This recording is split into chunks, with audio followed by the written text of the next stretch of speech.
सरयू नदी के किनारे बसी अयोध्या नगरी उस समय संसार की सबसे पवित्र और समृद्ध नगरी मानी जाती थी।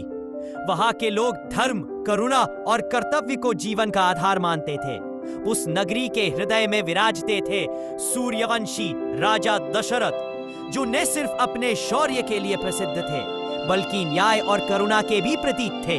दशरथ के पास धन, वैभव, शक्ति सब कुछ था, परंतु एक ही कमी उनके हृदय को निरंतर चुभती थी।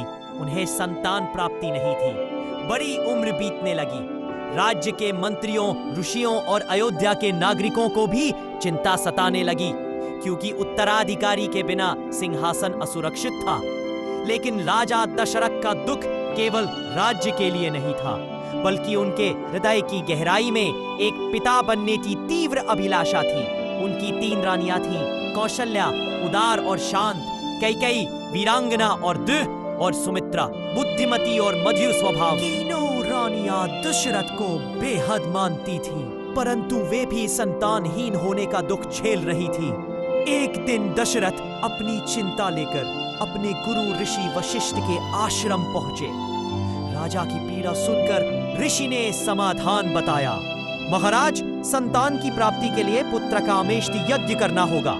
इस यज्ञ को करने का अधिकार महान ऋषि ऋष्यशृंग को ही है। यदि वे आपके यज्ञ का नेतृत्व करेंगे तो देवता प्रसन्न होकर आपको संतान प्रदान करेंगे। यह सुनकर दशरथ के हृदय में आशा का दीप जल उठा। ऋष्यशृंग एक ऐसे ऋषि थे जो तपस्या, शुद्धता और ज्ञान में अद्वितीय थे। उन्हें अयोध्या बुलाना आसान नहीं था, परंतु राज्य के प्रिय मंत्री और विद्वानों ने मिलकर उन्हें आदर पूर्वक आमंत्रित किया। ऋष्यशृंग ने दशरथ की प्रार्थना स्वीकार की और अयोध्या पहुंचे। उनके आगमन से ही अयोध्या के वातावरण में एक नवीन ऊर्जा दौड़ गई।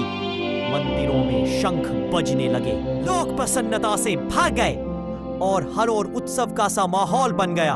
अयोध्या के एक विशाल मैदान में यज्ञ के लिए मंडप बनाया गया। चारों ओर वेद मंत्रों की ध्वनि गूंजती थी। ऋषि वशिष्ठ, ऋष्यशृंग और अनेक मुनियों ने मिलकर यज्ञ की दीक्षा दी। राजा दशरथ, उनकी रानियां और पूरी अयोध्या श्रद्धा पूर्वक इस क्षण की प्रतीक्षा कर रहे थे।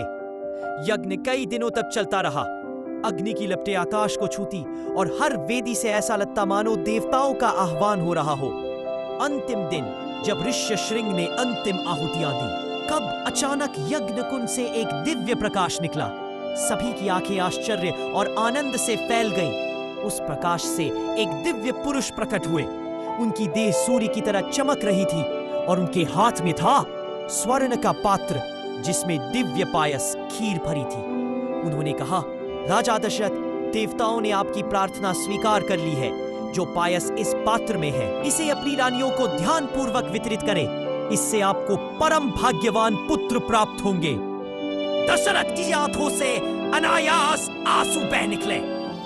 देवदूत जैसा वह स्वरूप उतनी ही दिव्यता के साथ अंतर्ज्ञान हो गया। दशरथ प्रसन्नता पूर्वक महल पहुंचे और पायस अपनी रानियों को दिया। सबसे पहले उन्होंने कौशल्या को भाग दिया, फिर कैकेयी को और अंत में सुमित्रा को। विवाह की प्राचीन परंपरा के अनुरूप पायस का वितरण हुआ, परंतु इस दिव्य पायस में जो चमत्कार छिपा था, उससे दुनिया अनजान थी। समय बीतने लगा। अयोध्या की रानियां प्रसन्न रहने लगी और धीरे धीरे पूरा राजमहल उल्लास से भरने लगा। नगर में सुख शांति बढ़ती गई।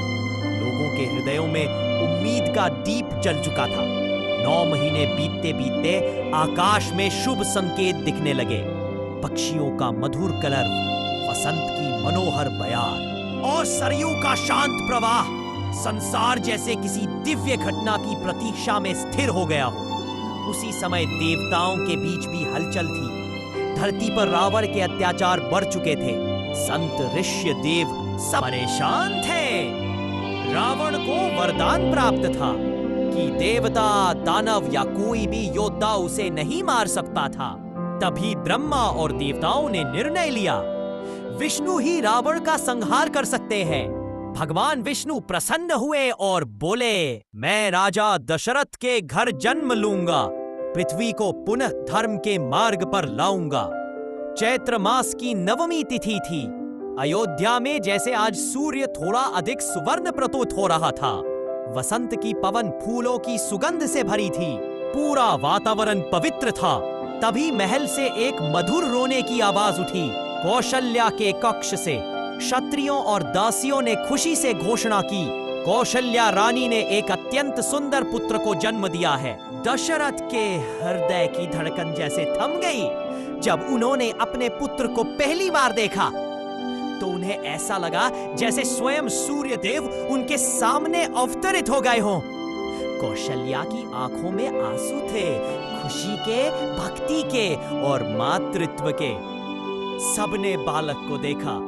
उसका मुख चंद्रमा समान और शरीर स्वर्ण सा तेजस्वी। कुछ ही समय बाद कैकेयी ने भरत को जन्म दिया और सुमित्रा ने लक्ष्मण तथा शत्रुघ्न नामक जुड़वा बालकों को जन्म दिया। अयोध्या में ऐसा उल्लास हुआ जो पहले कभी नहीं देखा गया था। हर गली, हर चौपाल, हर घर में दीपक जलाए गए। सरयू तट पर भजन कीर्तन गूंजने लगे। राजा दशरथ का महल अब 4 दिव्य राजकुमारों के मधुर रोदन और किलकारियों से भर चुका था। राम बाल्यावस्था से ही असाधारण थे। वे शिष्ट, विनम्र और गंभीर थे। कौशल्या के आंगन में उनके कदम पड़ते ही घर सुगंधित लगता। हर सुबह वे महर्षि वशिष्ठ का आशीर्वाद लेने पहुंचते। पशु पक्षियों के प्रति उनका प्रेम अद्भुत था। सरयू के तट पर वे खेलते, लेकिन किसी जीव को कष्ट नहीं पहुंचने देते। लक्ष्मण तो उनके प्रति इतना समर्पित था कि उनका साया बन गया। भरत और शत्रुघ्न भी उनसे असीम स्नेह करते थे। अयोध्या के नागरिक कहते, राम में अद्भुत तेज है। लगता है देवता हमारे बीच आए हैं। उन्हें क्या पता था कि वास्तव में वही सत्य था। एक दिन अयोध्या के द्वार पर महर्षि विश्वामित्र पहुंचे। उन्हें देखकर राजा दशरथ आदर से झुक गए। विश्वामित्र बोले, महाराज, मेरे यज्ञ को राक्षस बार बार भंग कर रहे हैं। मैं चाहता हूं कि आपका पुत्र राम मेरे साथ चले और उनकी रक्षा करे। राम में असाधारण क्षमताएं हैं। दशरथ का हृदय घबरा गया। राम अभी किशोर थे, परंतु धर्म के लिए, एक ऋषि के वचन के लिए उन्होंने सहमति दी। लक्ष्मण भी राम के साथ चले। नेक्स्ट पार्ट के लिए लाइक और सब्सक्राइब करें।